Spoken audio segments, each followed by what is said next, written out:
Know yourself. Know your enemy. 1,000 battles, 1,000 victories. It all starts with the clarity of who you are and what you're up against. The year is 48 BC, and the Roman Republic is tearing itself asunder. Pompey, the seasoned general, has gained a seemingly insurmountable advantage. His forces were large, better supplied, and positioned defensively at Pharsalus. Caesar's legions, though hardened by campaigns in Gaul, were weary, outnumbered, and on the brink of starvation. Logic dictated that Caesar should be crushed. He played on Pompey's hubris and the impatience of his advisors, turning their perceived strength into their greatest vulnerability. The battle was merely the inevitable consequence of a psychological victory already won. This was not a triumph of brute force, but of supreme calculation, a silent manipulation of the enemy's own desires and fears, leading them willingly, almost eagerly, into the snare. The true art of war, indeed, lies not in the ferocity of the clash, but in the unseen currents of influence that guide the enemies. Pompey, however, suffered from a fatal flaw: impatience, fueled by the clamor of his own advisors. His lieutenants, eager for glory and convinced of their numerical superiority,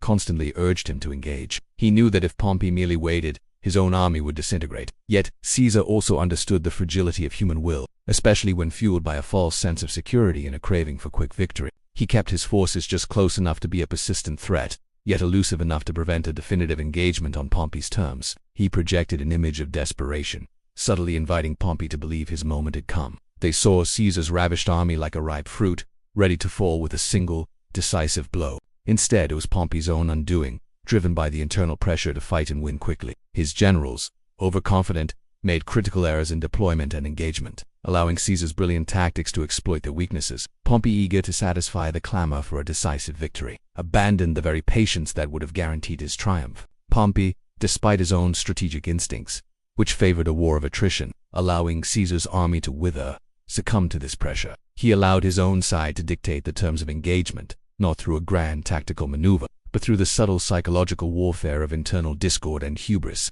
Caesar, the master psychologist and strategist, understood this. The Battle of Pharsalus, when it finally occurred, was not the result of Caesar's direct assault on an unavoidable position. Caesar does not merely defeat Pompey on the field. He subdued Pompey's will long before the first spear was thrown. Here is a practical work for you to implement this quote in your life. Know yourself, * your strengths. List 3 to 5 key personal qualities: skills, good public speaking, reliable, or resources that are relevant to your chosen scenario, good understanding of nutrition, access to a gym. Examples: strong analytical skills, * example, discipline, lack knowledge, or have limiting habits relevant to the scenario. Be brutally honest. Your weaknesses, what deep values or desires are driving you. List 3 to 5 areas where you might struggle. Just like a general preparing for war, you're mapping out the terrain, understanding your troops, and assessing the enemy, leading to a much more informed and effective battle plan. It transforms abstract concepts into actionable insights. Example: poor networking, individuals, or circumstances that could hinder your progress in this scenario. Tendency to procrastinate on administrative tasks, struggle with early mornings, lack of accountability partner, gym closing times, financial stability for family, a demanding boss, company budget cuts,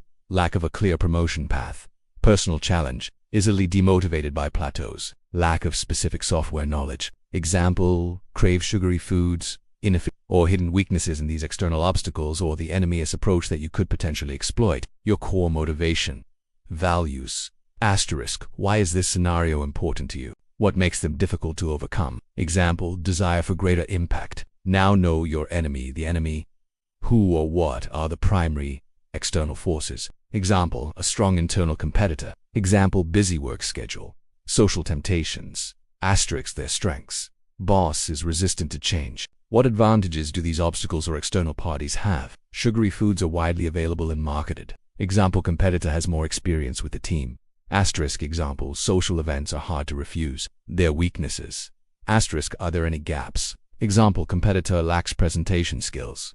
Boss is open to data-driven proposals. Example: friends are also trying to be healthier. Unhealthy food is inconvenient to prepare at home. Part 3. The strategic synthesis * leverage your strengths. How can you use your identified strengths to overcome or navigate the obstacles? Address your weaknesses. What specific steps can you take to mitigate your weaknesses or turn them into exploit enemy weaknesses? Are there specific actions you can take to capitalize on the vulnerabilities you identified in the external environment or people? Mitigate enemy strengths. How can you prepare for or minimize the impact of the enemy's advantages? Develop your winning strategy.